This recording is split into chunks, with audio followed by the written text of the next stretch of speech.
tẹ́yìn náà bá wojú wòran yín ẹ rí apá ọmọ ó ṣe family planning ọmọ secondary school ọmọ secondary school fètò sọmọ bíbí ẹ rí wípé kíní ti fẹ́ gbẹnu tán máwọn òbí lọ́wọ́. The funniest part of it ni wípé nígbà tí mo dọ́dà comment section tẹ́ bá rí bí àwọn èèyàn ṣe ń bù tán ṣe ń là prevention is better than cure. Mo wá wò wípé prevention ọmọ ọdún mélòó at least ọmọ secondary school náà ká tẹ̀ wá sọ pé ó dàgbà jù ó ṣe kinní jù kò lè jù bóyá bí 16 to 20 years ká sọ wípé education rẹ̀ slow ìgbà kan àwò kan mi rò pé ó yẹ kó tì jù bẹ́ẹ̀ lọ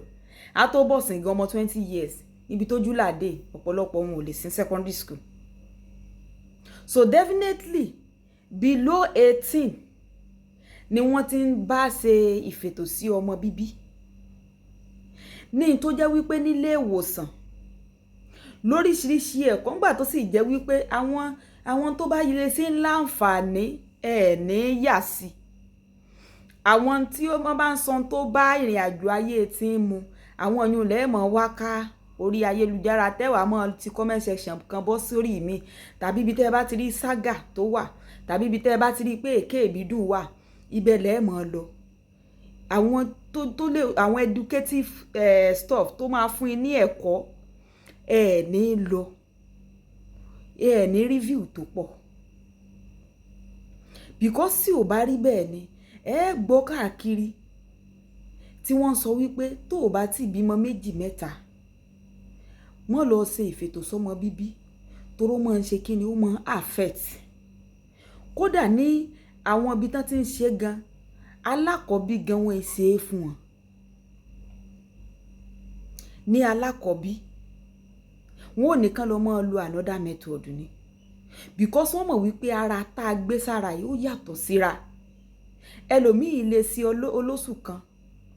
kó diran tó mọ́ lọ tó di pé yóò mọ torí òkè bọ́ sórí pẹ̀tẹ́lẹ̀ kó tó di pé yóò tún tó lé oyún ni ẹlòmíì lè ṣe 3 months tí ó diran tó okay kí wá ní ọmọ secondary school kí ni ó bá débi wípé wọ́n ń ṣètò sọmọ bíbí èwo in tó tún wá fọ́nì ni wípé wọ́n nígbà tí wọ́n wá gbogbo apá àwọn ọmọ wọn náà bí 42 ni wọ́n ṣe sọ́wọ́ náà bá lára wọn ṣe mọ̀ pé eléyìn torí ọlá wípé kinní ni ẹlòmíì ò lè jóògùn nílò ẹlòmíì ò lè já bẹ́rẹ́ nígbà tiẹ̀ so definitely ó likely kó ju iye yẹn lọ ṣé ẹ wá fẹ́ sọ fún mi wípé àwọn òbí wọn ò mọ̀ sí ṣé ẹ fẹ́ sọ pé àwọn òbí wọn ò mọ̀ sí wọn ò fẹ́ kán dójú táwọn kán mọ̀ bá rèé gboyún wálé lójú tí ẹ bá oore wọn rò páwọn ń ṣe àwọn ọmọ wọn bọ̀ wọn ò ní mọ̀ wípé àwọn bá yí ọ̀pọ̀lọpọ̀ wọn jẹ ni ẹ̀yin tẹ́ ẹ mọ̀ sọ single mother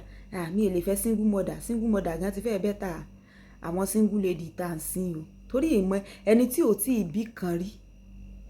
máa na objective rẹ̀ tí fi rè ṣe family planning ó ní òye mi ẹ jẹ́ àgbàgbé pé táwọn ọmọ ń kéré a lot of single lady ló ń ṣe a lot of people ló ń ṣe you as a single lady ó tí ì bí kan rí ó ń ṣe family kí ni ó ń jẹ́ kó ọmọ ṣe kò yé mi àfẹ́sọ́nà rẹ ló gbọ́dọ̀ lóyún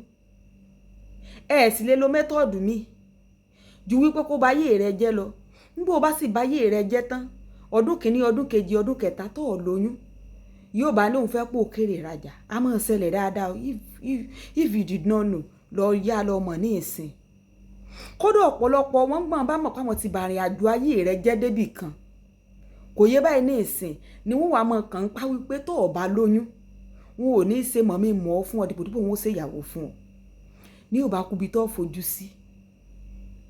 bẹ́ẹ̀ sì ni ìrìn àjò tẹ́yìn méjèèjì jọ rìn ni sọ́ọ́rí pò ti wọ nìkan lẹ́nu rẹ̀ ká tiẹ̀ gbọ́ pé ìwọ lọ gbéra rẹ lọ ti mature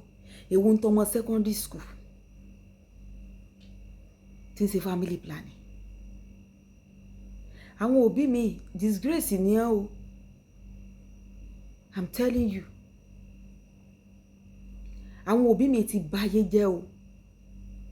Ìdí ni tá a fi sọ wípé ọ̀pọ̀ tí ń ṣẹlẹ̀ nínú ìgbéyàwó lónìí ẹ rè trace ẹ lọ sọ́dọ̀ àwọn òbí wọn. Àwọn òbí kan ti báyé jẹ́. So sì rí wo ọmọ náà tán ṣe àbí ọmọ 17 years. Toró yà mí lẹ́nu o. Ṣé rí ẹ̀yin òbí tẹ́ bá ṣerú nǹkan báyìí ìgbẹ̀yìn yín yóò lárinrin nídàkejì o. Ìgbẹ̀yìn yín ò rí bákan. The funniest part of it ni wípé ẹ̀yin òbí náà lẹ́wàá máa lọ ọ̀dọ̀ pásítọ̀ káàkiri ẹ̀tún rí mọ́ ọ̀dàn ẹni ẹlẹ́ni láàmú kán mọ́ bá ń gbàdúrà kán mọ́ bá ń gbà ake àwẹ̀ ẹ̀ sì ní sọ́ńtẹ́ ti fi bá yí àwọn ọmọ ìjẹ́ láti kékeré fún un. Ọpọlọ wo ló fẹ́ wà lórí ọmọ 17 years? Ọmọ 16 years ọpọlọ mélòó ló fẹ́ wà ńbẹ̀? Ọmọ 15 years ǹjẹ́ ó yẹ kó ti expose sí gbogbo orú nǹkan báyìí? Tẹ́ ẹ ti ń ṣe fún ṣe bẹ́yìn náà rí lápá ọmọ. Ọ̀gá ló fẹ́ ná o. Lórí pé kinní kan hàn lápá wọn ó sì apá ọmọ sókè ni wọ́n rí nígbà wọn ó check inú school ti hàn nìkan about 42 pupils ni wọ́n náà rí lápá àwọn yàtọ̀ fáwọn tí ń gba abẹ́rẹ́ o. And I'm very sure wípé ọmọ mi ìyá rẹ̀ gan lè mọ́mọ́ kọ́lọ́n kúkú ṣàánú ni ọ̀rẹ́ mi ṣe èmi náà fẹ́ lọ sí ni wọ́n ò bá mú lọ nàkójúkú ti là ní ìsìn ọ̀nà àtijẹ́ àti imú náà tán sì ń ṣe fún wọn náà kúkú ń wá torí kò lè jẹ́ hospital tó wà kínní náà ti lọ ṣe lè fún wọn tí wọ́n máa ṣe wọn ò lè ṣe láéláé ẹ ti mọ̀ pọ́n kọ́sọ́ngbó kan náà lẹ́gbẹ̀lẹ́gbẹ̀ iná bọ́n ṣe ṣùgbọ́n ẹni bá ní ọmọ obìnrin ẹ mọ yàn wò ntẹ́yìn gan ò mọ̀ ọ̀pọ̀lọpọ̀ wọn mọ̀ o ìyá ọmọ mi kò ṣe rí ọ̀pọ̀lọpọ̀ wọn mọ̀ o àní sí ọmọ tọ́ o Ọlọ́run sì ní fún wa lọ́mọ o Lájíkẹ́rí iná ẹ bá like ẹ comment ẹ share ó dàbọ̀.